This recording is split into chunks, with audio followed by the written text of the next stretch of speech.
Okay, so I've tried to make a Paralysis longsword build, as I know that the Paralysis longsword, especially with the Artian weapon, is the most popular longsword build in Monster Hunter Wilds. Obviously, the new title update and this event brought a lot of players to the game, and also new build potential. So I've tried to make that build, but with just max paralysis, so not necessarily the highest damage, but the max paralysis.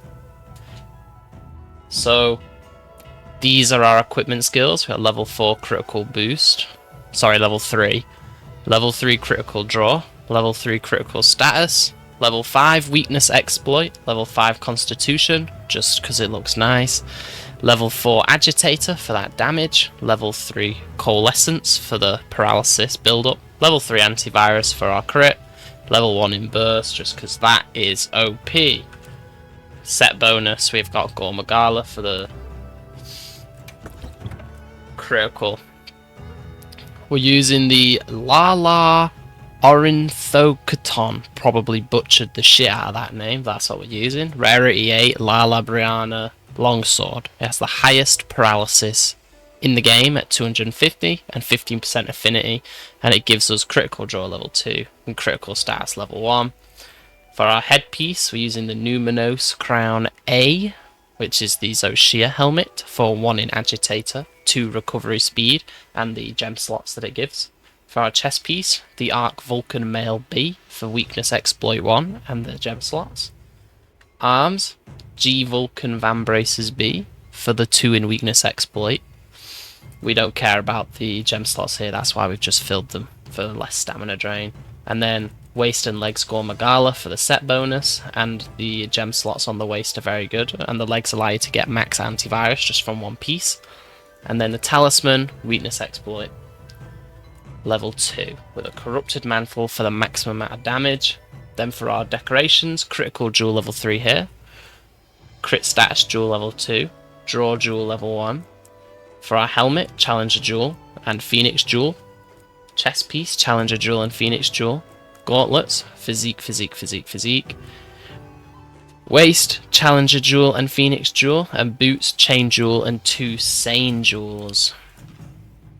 So this build does have really high crit. I mean, I'm hitting a crit on almost every attack from frenzy, antivirus, agitator, weakness exploit, and even critical draw on the longsword draw attacks. The crit is very good. But this build specialises in paralysis, as you will see. So let's jump into the training area and I'll show you how easily it is to proc paralysis. Okay, so now we're in the training area. We'll put on our corrupted cloak. And this is our basic damage. If we try and get our red gauge up to full, we should be able to get there pretty easily. This is the best combo for getting your red gauge, by the way. If you use... One sec, I'll show you it from the start. Okay, so if you use left click, right click, dodge attack, and then just spam your spirit slash, and there you go. We've already got a paralysis on the test dummy, and we only just hit red gauge. So I mean, we've already got a paralysis. Once you're in red gauge, you literally just want to double click and then spirit slash, double click, spirit blade. Just spam this over and over again. As you build up frenzy from hitting the monster, you'll cure yourself with antivirus. Curing yourself with antivirus will proc coalescence, which will give you a massive increase to your status effect build up, allowing you to proc paralysis a lot easier. And obviously if you hit a spirit helm breaker like this, the spirit release slash, you will be doing 1000 damage plus, and there you go, we procced another paralysis, and our focus strike does a fuckload of damage too. Let me show you this. I speedrun one of the event quests with this build. That's how I was testing it out actually. Let me show you that. Okay, so this is my I guess, speed run attempt of the new event quests. Obviously you want to be farming those for your new Blossom Bloom tickets, or whatever the fuck they're called. So I'm trying to do this one. This longsword, I haven't used this build before. This is the first time I've used it. As you can see at the start, I am getting absolutely smashed. But then all of a sudden, I get the first paralysis. Now the monster is stunned, we can build up our red gauge super easily. And go straight into spamming our max damage combo. And obviously with the rate we're attacking and the damage, we're going to generate wounds.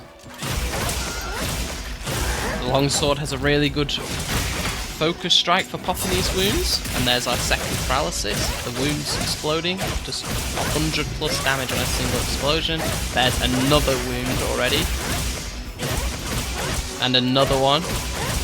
And as you can see, the monster just hasn't moved since we got that first paralysis. The damage we're doing and the speed we're doing it just keeps knocking him off balance, creating wounds. Popping those wounds stuns him, and then paralysis kicks in between. As you can see, he's got a tempered wound now. There's paralysis again, so we don't even need to pop the tempered wound. We can go straight in for a spirit helm at the end of our red gauge. That'll just absolutely chunk his health. Now paralysis has ran out, we can pop that tempered wound, knock him back on his ass again, and build up our red gauge. Now our red gauge is back, we can go back into spamming our combo. And we'll look at that, another tempered wound, knock him straight back down, and just continue spamming our combo. And it's literally as easy as that. I mean, I know this is only the Toad, first monster in the game, but you can do this with every monster in the game. I mean, I'm just going to let a montage play for the rest of the video. This is me trying to build out against other monsters in the game.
I hope you enjoyed. Don't forget to like and subscribe, and then maybe I'll make some more build videos. Who knows?